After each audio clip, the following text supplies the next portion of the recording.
Abahurikiye mw'ishirahamwe ryabasanzwe bavuga bagigimiza basaba ko nk'abanyeshure batoza bapfa kubaha ibisata ivyari byo byose mu kwiga mu mashure eka ndetse mbere no mu bibazo batanga bakaza akenshi babaha ibibazo byo kwandika. Bishikirizwa na Willerme Bimazubute arongoye ishirahamwe ryabasanzwe bavuga bagigimiza mu gihe bariko bahimbaza imyaka 10 iryo shirahamwe ritanguye gukora ku mugaragaro. Rero twosaba leta nimba yabitoye ikibazo cyo kwandika yuko muri interview burabe ingene bamufata kuko haje ubuhinga keshi bibonekera mu kwandika. Nimba yabitoye mu kwandika nibindi nuko abashobora.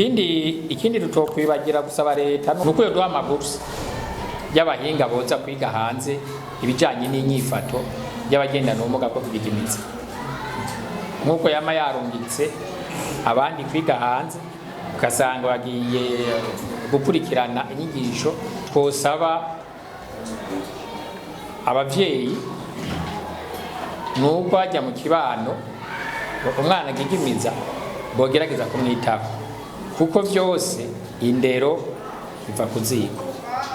Umwana agigimiza amaze kwitabwa bajya mu kibano akava muhira yateguwe neza ashika ku ishuri bose abandaniriza kuko akiri mutoyi niho byose bivira.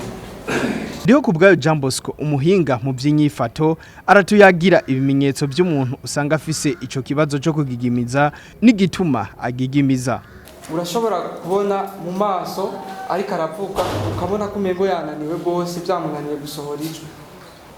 Ukabona aguma déclignement des yeux, ukabona aguma agira gutya aye byamunaniye gusohora ijwi. Kubaho kw'abantu bagendana ubwo bumuga birabagora kuko bibananira kwiyakira. Hakaba yari karavuga ukumva ko bihagaze, hariho abandi bagira repetition sishobora kubisubiramo mugabo uwa blocage yagira vuge urashobora kubona haheze umwanya ataratanga iciyumviro ciwe ukabona aguma huha gusa ariko arasohoye iciyumviro ciwe mugabo amaze gutangura arashobora kubandanya nta kibazo. Uwa kabiri nugira repetition de certaines syllabes ugasanga ariko arasoma canke ariko aravuga hariho urudoma agezeko acaguma rurepeta incuro nyinshi ahagera kwijambo kubera bitagenda neza mu mutwe atari kararyumva neza ingene aza kurisohora bikamunanira ko aritangura. Uwa kane ni riptile du rythme ugasanga rythme yorika aravuga ikintu akivuga ukutari ko twari dusanzwe tuciteze uko abandi bakivuga wese kakivuga kubera iyo probleme asanzwe afise. Bishobora gutumwa n'ukuntu ibihe umuntu arimo benshi biradushikira ugasanga kare wari umeze neza mugabo kubera washavuye stress ufise umwitwara kurenze w'ibintu ugasanga wahinduye imvugo cyane nk'aba bandi usanga bo basanzwe bafise akabazo iyo bashavuye cyane muhora murabibona ugasanga iyo bariko baravuga birabagora cyane byanse mbere gose kurusha aho uko yari asanzwe ameze. Umwe mu bapfasoni yari yitabiriye ivyo bikorwa yemeza ko kugigimiza hari aho usanga biva mu muryango aho yitanga karoko mu muryango iwe umugabo we wasanzwe afise ico kibazo cyo kugigimiza aho bayace yibaruka abana bagera kuri 4 bagigimiza. Umwe muri abo bana akaba yahuye n'ikibazo ku ishuri arirukanwa vuye ku kutamutahura. Birafise amezi hari amezi bishika neza gaceceka urundu agahora ukabona neza ko ari afise ikibazo runaka. Ivyo byose nagenda bimenya nkamenya nti ahari muri ya mezi yo kutavuga arahora burundu bigahera agaceceka nyene. Nagenda rero ndabimenyera gucyo nkamenya nti aha ca nitwara utu nimba ari muri ya mezi yiwe yo kutavuga kuko biranga neza ntatobore ntavuge yavuga nari kuri telefone ukumva neza ko yakoresheje imbaraga zose afise. Je nagiye mpura n'ico kibazo umwana wanje agira gatatu yarashwanye n'undi mwana bicaranye nkuko bapfuye iki umwe yatoye umupira undi atora amahera yiwe byanka ukuntu bumvikana ngo basubizanye.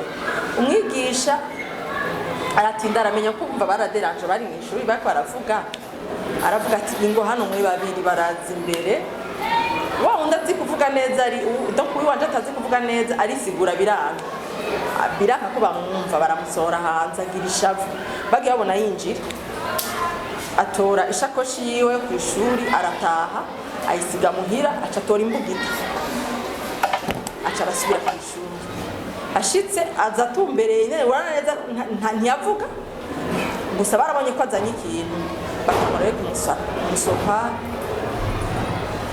baramusopa nyene bamusangana yambugita amazi ati wari jewe kuri kati je nisiguye mwanka kunyumva kandi jewe amahera yiwanje niwe yafise umupira we na umusubije none kukimutanive ngo nanje mu ndenganure ari amahera mama yampaye ngo nze kuhamine bifa bacamuharamvugonya aho nyene nukuvuga ko naba bagenda bahura n'ibibazo nico bituma ndiko ndahagarara cyane ku mashuri barahura n'ibibazo bidasanzwe kandi ntibazi gukontrola ishavu ryabo n'abantu badakontrola ishavu bibaza muko usanga ari abantu nyene sinzi ukuntu bivuga naje muhira mfise uko ndabatwara ndafise ukuntu ndabigenza iyo ari mu ikosa ndamwicarika nkamubwira buhoro ari ukumuhana nkamuhana ngabo nkagerageza kumwumvisha cyane cyane barakunda abantu babumvisha kuhana cyane cyane nibaza ko n'abantu bashavura cyane kumuhana mbere yuko umuhanura nibaza ko n'abantu bogenda biga ingene babatwara kuko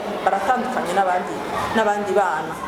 Iryo shirahamwe ryabasanzwe bavuga bagigimiza ubu rikaba risanzwe rikorera mu ntara zigera ku 9 mu migambi y'akazoza bakaba bafise imigambi yo kwigisha abo basanzwe bagigimiza mu ntumbero yo kwiteza imbere.